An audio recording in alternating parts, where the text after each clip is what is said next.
Okay, and back. And it's time to spend an hour with Half-Past Human and one of the two ringmasters of that three-ring. It's more than three-ring. It's an amazing circus. I hope all of you go and take a look at the page, and I hope many of you will subscribe to it. It's the most unique research, I guess it's a good enough word, you're going to find anywhere. Clif High is back with us tonight. He and his partner George Ure have really shaken up a lot of people. And Clif, how is your radio career going these days since we launched you here? Pretty well. It's very time-consuming. They say you I don't know if it's good that it's good, so to speak. They say the kid has a future. I don't know. Yeah, maybe so. A lot of blather out and about. Let's hope some of it's meaningful. All right. The big story is the latest massacre of human beings by human beings. When did the data begin to show something big was coming in the Israeli paradigm, as it were? That's been ongoing for a couple of years, and it's been one of these process things as opposed to an event. And so for our work, the linguistics have a tendency to repeat. And we've come up with a formula and a new postulate. And the postulate says basically that there are some kinds of linguistics that operate at multiple levels and continue for a period of time in some strength within a particular area. So, for instance, we had some minor component of that in that we saw the linguistics for twin earthquakes repeatedly in the various different areas, and it's still showing up. Right. Okay, so for the Israeli thing, we've had the Israeli mistake, we called it, because mistake is identified within our data at multiple levels within this. Mistake in judgment, mistake in strategy, mistake in tactics, et cetera, et cetera, et cetera. Well, that's what arrogance and supremacy will get you. I was going to say, arrogance certainly would lead to it, and it's coming up pretty much in March. I think that we'll see the next round or backlash or response.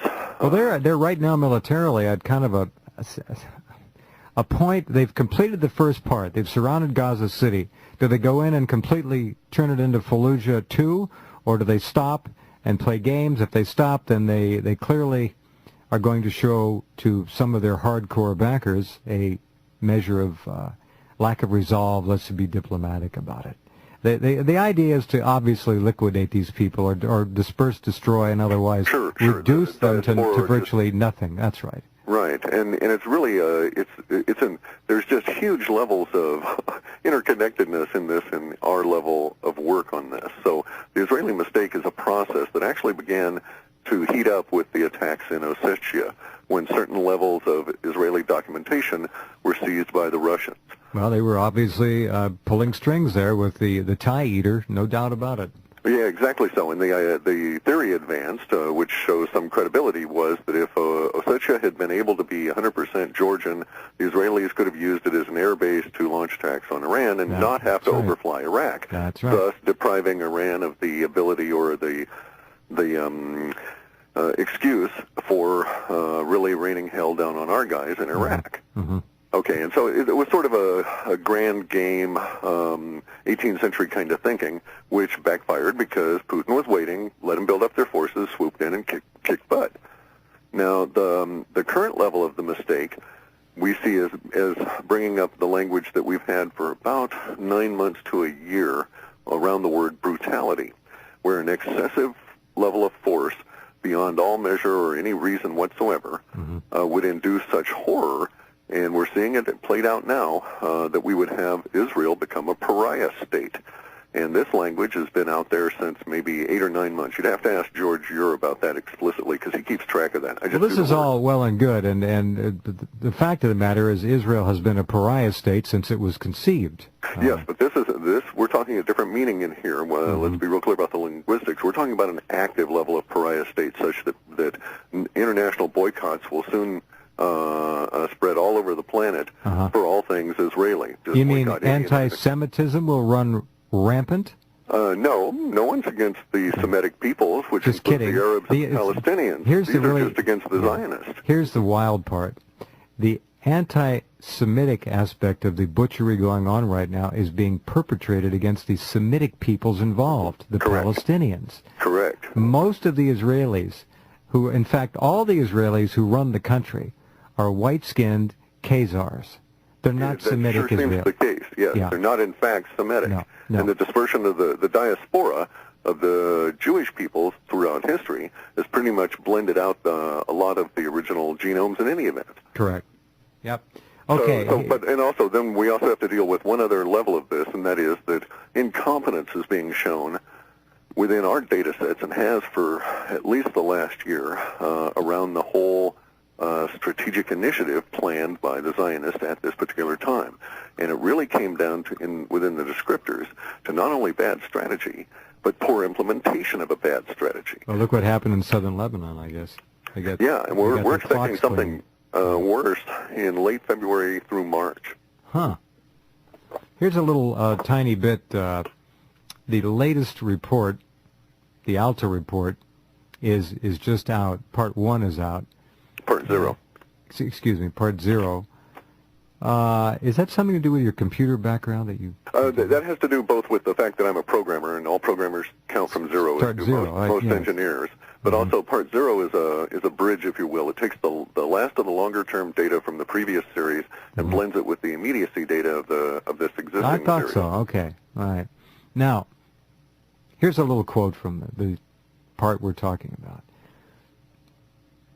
These subset ratios are seeming to support the idea within the Israeli mistake language that points to the rejection of Israel by the global populace as a criminal state nation. And that's what you're talking about. Exactly. Pariah. A pariah, as shunned. We get the word shunned, Coventry, boycott, default, rejection, repudiation. Deals will be broken. Countries will go into alliances that are triangular, curiously, because of the triangle being one of the key symbols of the Zionist Republic in any event. But triangle alliances like Russia, Brazil, and India, for instance, may get to the point where they reject doing business with Israel at any level of the financial industry. And as you listening know, there already is, some of you do, an alliance between those three countries. Yeah, exactly so. And there will be others, and it'll actually spread to near Anglo support countries like Belgium, for instance. Not Brussels as in the EU, but the Belgian populace is shown to be very anti-Zionist in this. And they'll form another alliance. A lot of it in France, too. Exactly, yeah. So the pariah state's coming around not soon enough for the suffering of the Semitic peoples there that are being attacked by this military machine. We don't call this war either, folks. No, this is not. No. This isn't even really combat or contention. This they've, I don't know, last night I was able to get a journalist on who was living in the middle of Gaza City, and he described a cloud of dust from the obvious depleted uranium rounds being lobbed into civilian populated areas that was 2 kilometers wide in diameter. And that's death, folks. All this DU, and a lot of it, as you know, Clif, the Zionists don't care who they sacrifice. It doesn't matter to them. And this goes in my mind to the whole idea of what drives these people. And I start looking at the proffered explanations of the Holocaust, and then of the 1947 war and the 1967 Yom Kippur War, et cetera, and I think no, that really is not it. This, my ancestor killed your ancestor, or vice versa, sort of thing, does not drive the kind of madness we're seeing now. This is obviously being issued by some level of intelligence that has a very specific goal, and so you start asking yourself, well, what could the goals be? And it really leads to a really strange line of thought. With your previous guest there, I was sort of tying it all together. Now, this is interesting. We're going to pop into a break here, so let's hold that. Sure. Get to that in just a minute. David Icke was on last night, and he said something that I've discussed over the years, infrequently, but we've discussed it, that evil revels, embraces, and is euphoric over mass slaughter. It likes it, at least certain kinds of evil. And may require it It may be necessary. Okay, I'm getting to that, but that's fine. It is a rudimentary component of what keeps the evil intact and thriving, and that is the death and suffering, agony and torment of other human beings. Lesser human beings, of course, not the chosen. Yes, it's always lesser, no matter what age. Hey, all right, we'll be right back with Clif of Half Past Human in just a couple of minutes.